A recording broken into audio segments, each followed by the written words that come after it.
My presentation is about the trial of William Big Bill Haywood.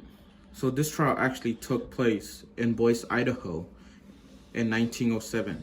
In this 1907 trial, William Big Bill Haywood was prosecuted on multiple charges that included 15 years of Union bombing and murders, 15 years of mine owner intimidation and greed, and 15 years of Union bombing 15 years of government abuse of process and denials of liberty, and the assassination of the former governor, Frank Studenberg. So in essence, Big Bill Haywood was America's most radical labor leader.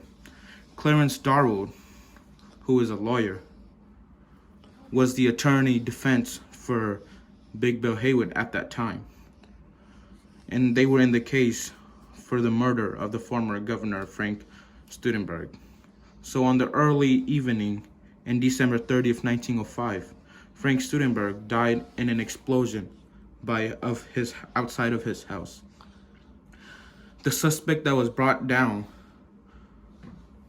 to question was Terry Archer. Terry Archer was arrested after acting suspicious around the time the governor's murder within days. Archer, after breaking down and crying several times, offered one of the most amazing confessions of American justice. In his 64-page confession, Archer admitted both to the Studenberg bombing and 17 other killings. He said all was ordered by the inner circle of the WFM, or the Western Federation of Miners. The Defense Secretary Treasurer William Haywood, President Charles Maier, and close advisor George P.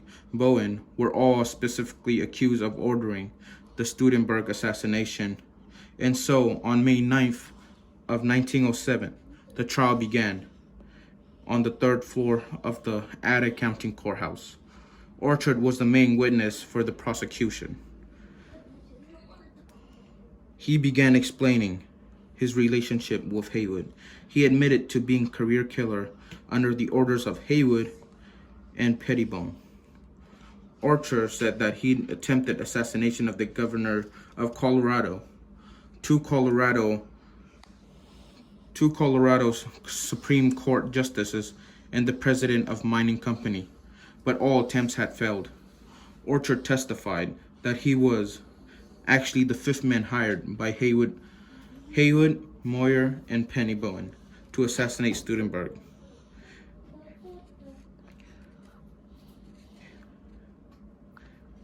He testified that when he was hired, Haywood said to him, Governor Studenberg had lived 7 years too long.